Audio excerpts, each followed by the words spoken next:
Welcome back to the quest, everybody. How are you? Today is Monday, post-draft, and the picks are in. The rosters have been reshaped, and while it's far too early to know how most of the 259 players selected in this draft are going to fare, we can examine who teams picked, why they made certain moves, and the processes that got them there, as well as some big winners in terms of rookie card value increases and some big losers, some guys that you want to look at, go ahead and selling right now and taking any profits you can before the season, and those who might have a few regrets about how the past 3 days played out. So let's dig in. Football card market. Shots of the different cards you have. Recently, not too long ago. In my opinion, the biggest winner from the first round of the NFL draft was the Chicago Bears, and especially Bears fans. Shout out to Brad Nolan, because few NFL franchises, if any, have endured as many years of quarterback futility as the Chicago Bears. And it was so extremely gratifying to watch them trade up Thursday night to select Ohio State quarterback Justin Fields. A tortured fan base was able to exhale and rejoice. Finally, a smart quarterback move.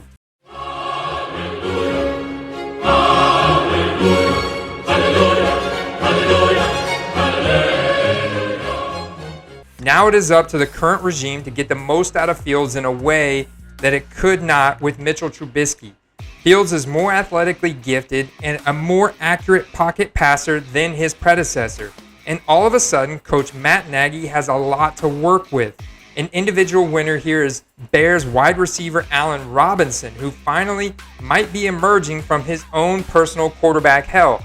And I have seen significant resale value increase in Allen Robinson since the selection on Thursday night. And I have seen increased sales volume on the rest of the guys: Darnell Mooney, Anthony Miller, Cole Kmet at tight end.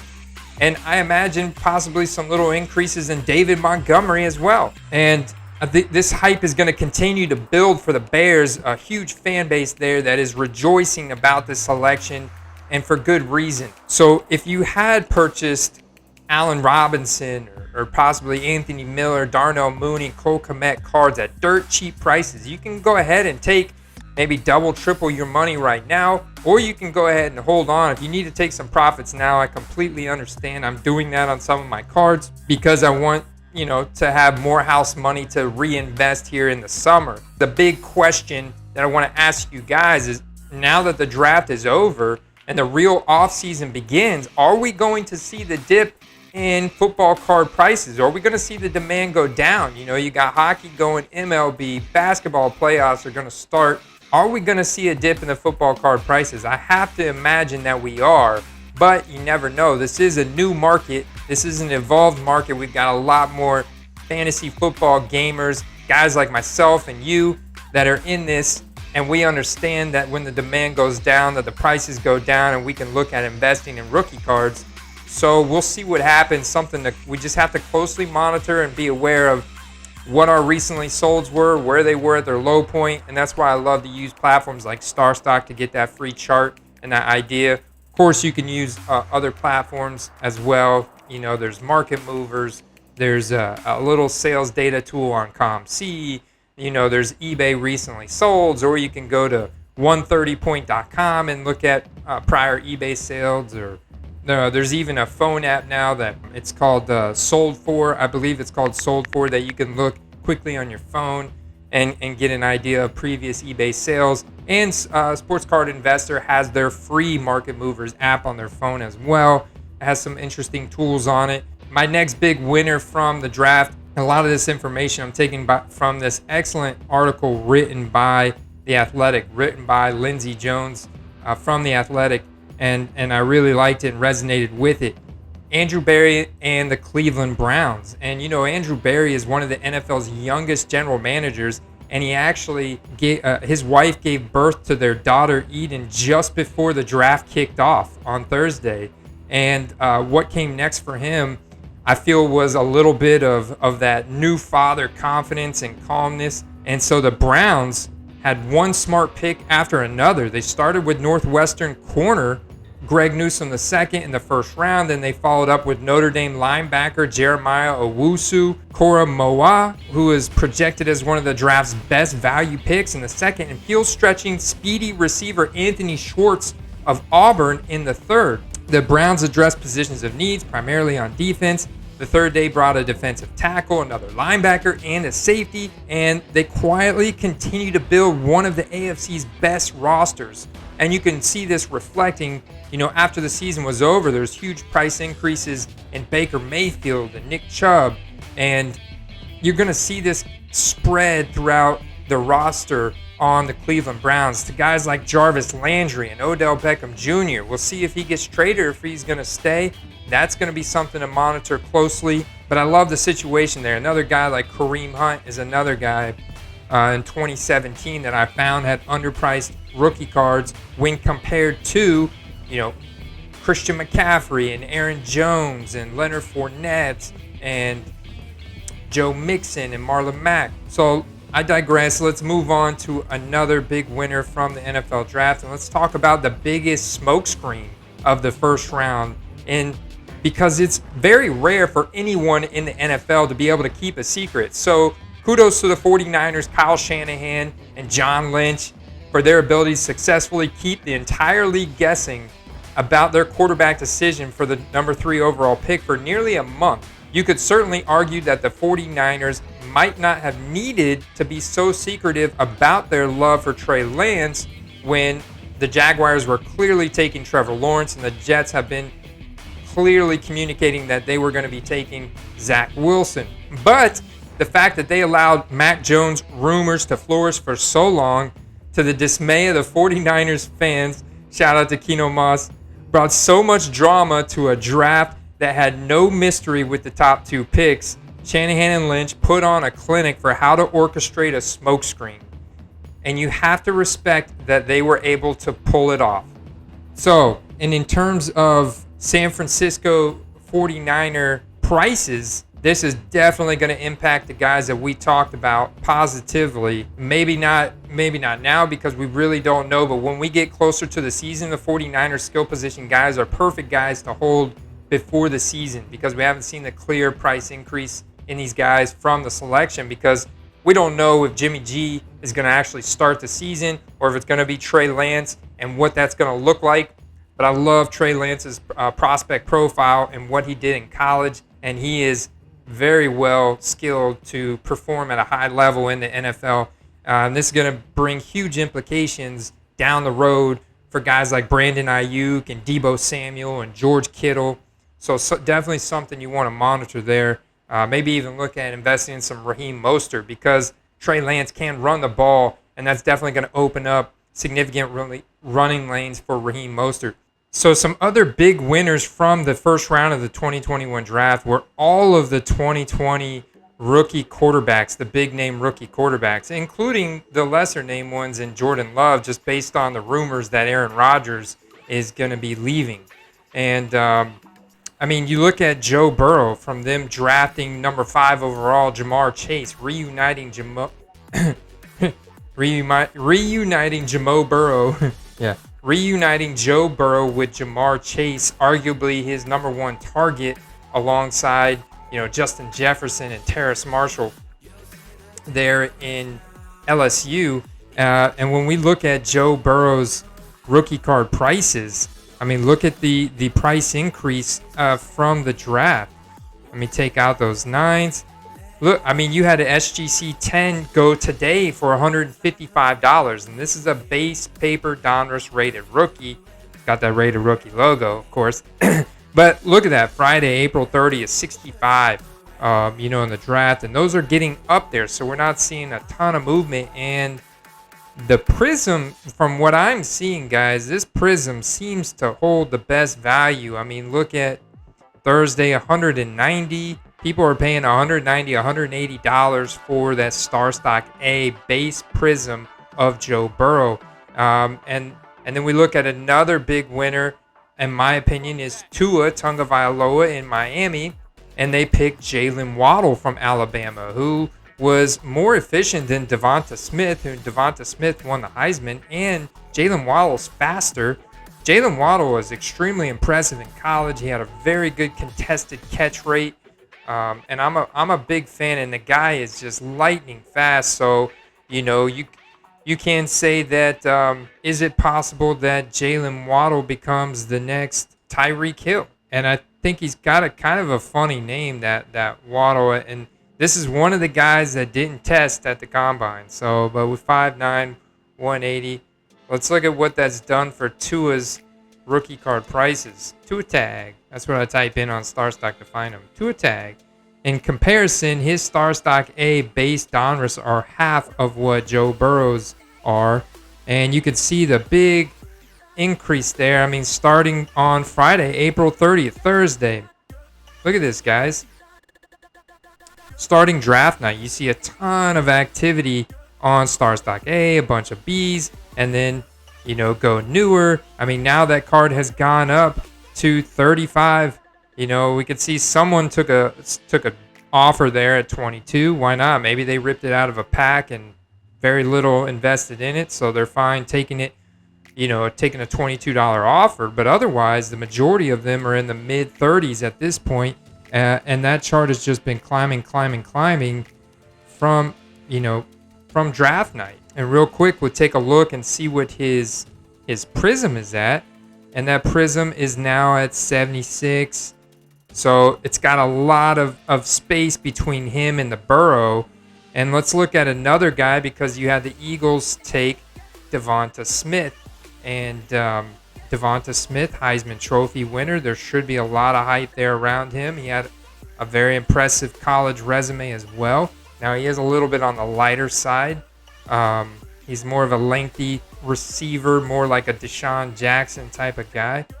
But nonetheless, this is going to definitely improve Jalen Hurts' stock, because he was a guy that rumored not to be their number one, which was just a bunch of rumors and stuff.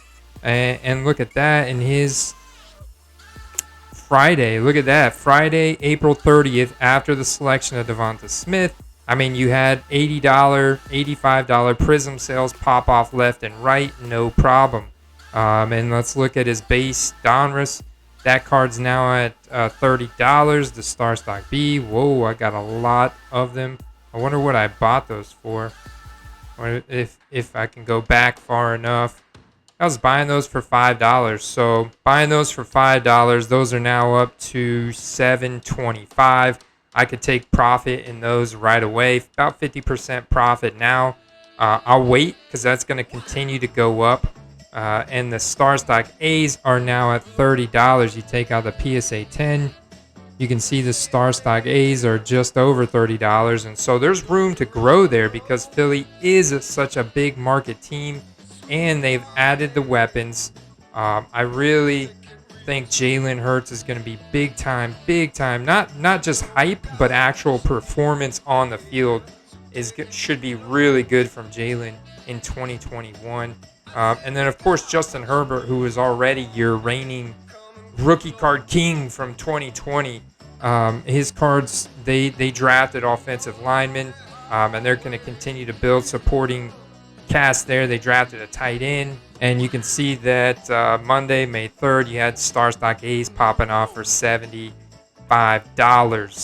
And if we look at his PSA 10 now on that base card, recent sale of $450. I'm afraid to look at what his base Prism is trading for now, but I have to guess that, this is the silver too. Ooh, definitely don't want to look at that. StarStock B for $500. You got to be kidding me. But hey, to each his own. $250 on the StarStock A, and that's going to continue to stay elevated until his performance causes his card to drop. So that's the problem with buying him now. It's really hard for his card to keep climbing unless he makes another MVP run. Now the chances of him doing that are I would say, it's tough to say, right? I mean, it's tough to say, but certainly the hype is going to be there. His cards are going to stay elevated, but I'm not going to invest in him right now. I'd rather wait till October. Maybe he has a couple bad games while there's other guys out there in the NFL that are making that MVP run and guys emerging. Focus shifts. That's when I would target Justin Herbert. and look at targeting him for the long run. So that's a quick look at some of the other winners. Let's talk about big losers. Of course, the biggest elephant in the room is the Green Bay Packers. And this isn't a knock on the Packers' actual picks, because Green Bay did desperately need help at cornerback. And so Eric Stokes was a smart decision. Amari Rodgers should be a nice piece in the Packers' receiving room. But what a mess for Green Bay to become the NFL's most dramatic story hours before the draft.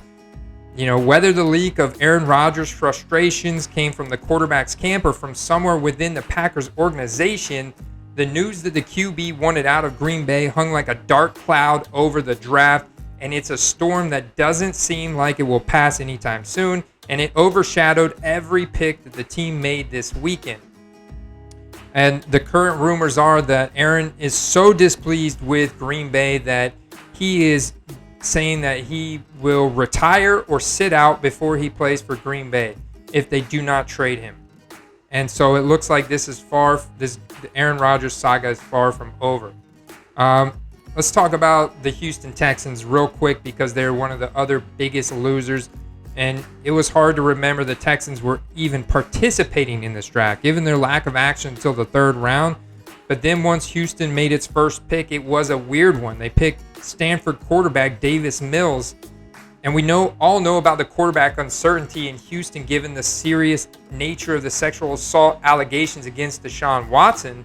But was Mills the guy a team in complete rebuild mode should draft at that spot with their first pick? I mean, do we really think he'll compete with Tyrod Taylor or Ryan Finley for potentially the starting job this season?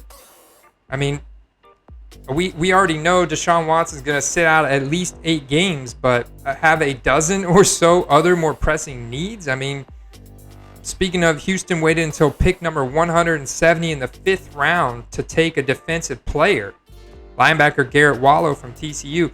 Despite its defense finishing 30th in the DVOA last season, Houston's best pick is probably Miami tight end Brevin Jordan, but with so many questions remaining on their roster, it's hard to even get excited about that selection or get excited about any player on the Houston Texans. Maybe Brandon Cooks is the only guy's rookie card I'm currently investing in at very low prices, right? So let's talk about the Denver Broncos real quick, because they were somewhat had an underwhelming draft. It was anticlimactic, right? The Broncos spent months evaluating the top quarterback prospects in this class, and when they went on the clock at number 9, both Fields and Jones were available. The Broncos picked defensive corner Patrick Surtain instead. Now, Surtain could wind up being very good or even great and a week 1 starter, but it was a stunning pick for several reasons. First, the Broncos signed 2 corners in free agency, Kyle Fuller and Ronald Darby, moves that many thought would drop corner down the team's list of needs. Second, even after trading for Teddy Bridgewater earlier this week, Denver made it clear it wasn't out of the quarterback hunt, because hours before the draft, rumors were flying around Denver, primarily on sports talk radio and Twitter, that the Broncos were making a serious push for Aaron Rodgers. So for the Broncos to come out of the weekend without another new quarterback is somewhat of an anticlimactic letdown. The Rodgers stuff might not be dead, and the Broncos are one of the few teams with salary cap flexibility to pull off this sort of trade to get Rodgers, but it would require Green Bay's participation. And for now, that does not seem to be happening, with both general manager and head coach saying they do not want to trade Aaron Rodgers. That the Broncos appear ready to head to training camp in a few months with a QB competition between Bridgewater and Drew Lock as well, a little bit underwhelming. I personally think Bridgewater will beat out Drew Lock, but we don't know. They're expected to get 50-50 timeshare and reps in training camp and preseason for them to make a selection. So that's going to be something fun to monitor to see who wins that job if they don't trade for, like I said, potentially Aaron Rodgers. Some other big QB losers from this draft, I would go ahead and take any profits you can, or maybe just hold on to long term, right? Andy Dalton, Jimmy Garoppolo, Kirk Cousins. And it was a rough weekend for these guys who previously were considered QB1s. The 49ers might say Garoppolo's presence on the roster will allow Lance some time to develop, and the Vikings might not be in a rush to play Kellen Mond, but it's only a matter of time until these veterans lose their jobs. Dalton probably already has lost his, barely more than a month after joining the Bears. But of these three veterans, Kirk Cousins might have had the worst weekend. Former teammate RG3 called out Cousins for collecting checks in Minnesota, and that definitely has got to sting. And they love the way Mon threw the ball at the Senior Bowl and got a great review from Coach Jimbo Fisher, the same coach who urged them to draft Dalvin Cook. So you can imagine that gives them some very good feelings about the selection. And so they ultimately picked him with the hope that he could turn into their quarterback of the future. All right, guys, make sure you're subscribed. You do not want to miss these next series of videos coming out on this channel and live stream. We got some really cool guests. We're going to be talking about grading. I've got more mail days to show you guys. I haven't actually submitted my cards to be graded yet because I've purchased a few more that I want to include in that submission. And there's a lot of choices, and we're going to talk about that. And so you guys, make sure you're subscribed. Thank you so much for your support, your likes, your comments, and your views. We're all in this together. Let's make some money. Let's have some fun. I'll see you guys in that next video. Peace.